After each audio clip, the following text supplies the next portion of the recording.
पाक फौज के शोबा तहलका तामा SPR के director general major general Babar Iftikhar का कहना है कि नेशनल सिक्योरिटी कमेटी के अलामनी में साजिश का लफ्ज़ नहीं है।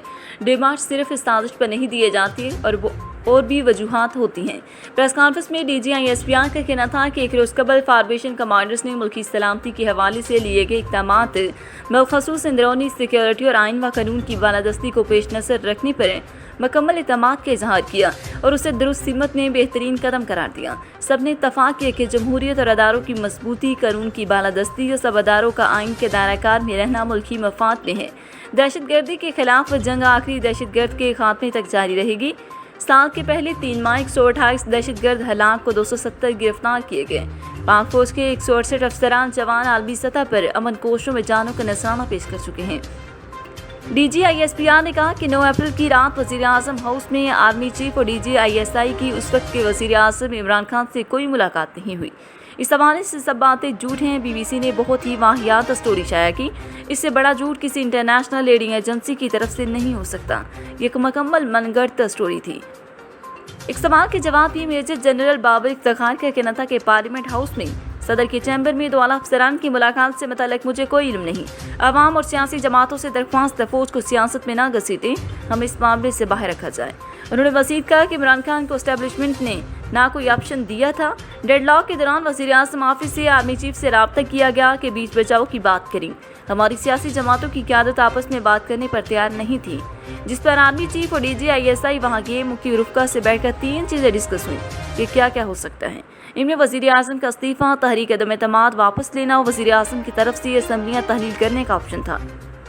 DGI SPR का कहना था कि तीसरे ऑप्शन पर वज़ीर आज़म ने कहा कि यह काबिल कबूल है, हमारी तरफ से अपोजिशन से बात करें, जिस पर आर्मी चीफ PDM के पास गुज़ारिशात लेकर गए और उनके सामने ये गुजारिश रखी, जिस पर सिर हासिल बहस हुई, लेकिन अपोजिशन ने उस पर कहा कि हम ऐसा कदम नहीं उठाएंगे। तर्जुमान पाक फौज ने कहा कि पाकिस्तान की बका सिर्फ और सिर्फ जमहूरियत में है और उसका दफा करना सबका फ़र्ज़ है। इनफरादी भी और इज्तिमाई भी, और उसकी ताकत पार्लियामेंट, सुप्रीम और मुसल्लह अफवाज हैं और जमहूरियत ने ही पाकिस्तान को आगे लेकर जाना है। इंशाल्लाह पाकिस्तान में कभी मार्शल लॉ नहीं आएगा। उनका कहना था कि अफवाहों की बुनियाद पर बेबुनियाद किरदार कुशी करना किसी सूरत काबिल कबूल नहीं। ये मुल्क के मफाद के सरासर खिलाफ है। फौज को सियासत में मत घसीटें। ना ये मुहिम पहले कामयाब हुई ना अब होगी। हमारी इंटेलिजेंस एजेंसियां धमकियों के खिलाफ दिन रात काम कर रही हैं।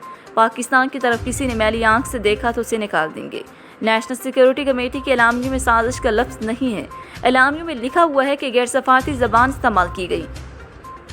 एक सवाल के जवाब में DGI SPR का कहना था कि हमारा सियासत से कोई लेना देना नहीं, न्यूट्रल वगैरह कोई चीज़ नहीं। कोई ज़मनी इंतखाब, कोई बल्दियाती इंतखाब उठा ले, कोई मदाखलत नहीं।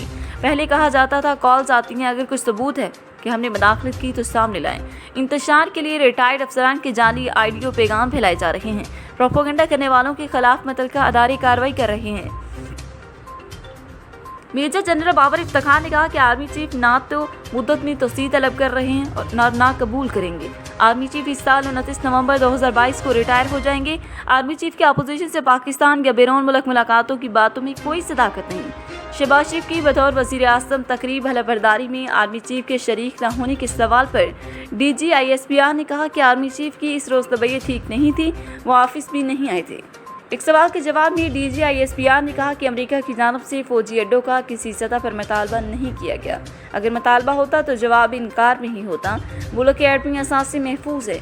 एटमी हथियारों से मुतल्लिक बात करते हुए महतात रहना चाहिए। एटमी असासे किसी एक सियासी क़यादत से मुंसलिक नहीं। अब तक जितनी हुकूमतें आईं, ईमानदारी से उन्होंने उसे आगे बढ़ाया। पाकिस्तान के एटमी प्रोग्राम को कोई खतरा नहीं है।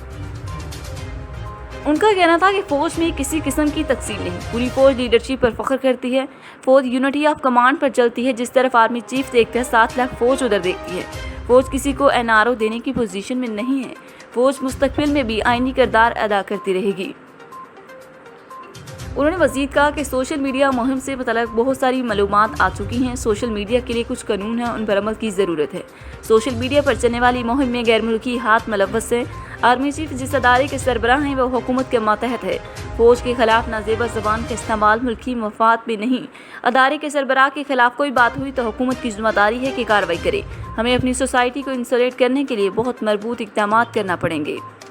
हमारी फ़ौज डिसइन्फॉर्मेशन मुहिम का बहुत बड़ा टारगेट है। सोसाइटी को सोशल मीडिया के असरात से बचाने के लिए बहुत मरबूत इक़दामात करने होंगे। DGISPR का कहना था कि जिस दिन वज़ीर आज़म ने हलफ लिया, स्टॉक मार्केट ऊपर गई और डॉलर नीचे गया। ये एक तरह का माशी इस्तेहकाम लगता है। CPEC बहुत बड़ा स्ट्रेटेजिक प्रोजेक्ट है। TTP से कोई मज़ाकरात नहीं हो रहे। फौज ने TTP को काफ़ी नुकसान पहुंचाया है।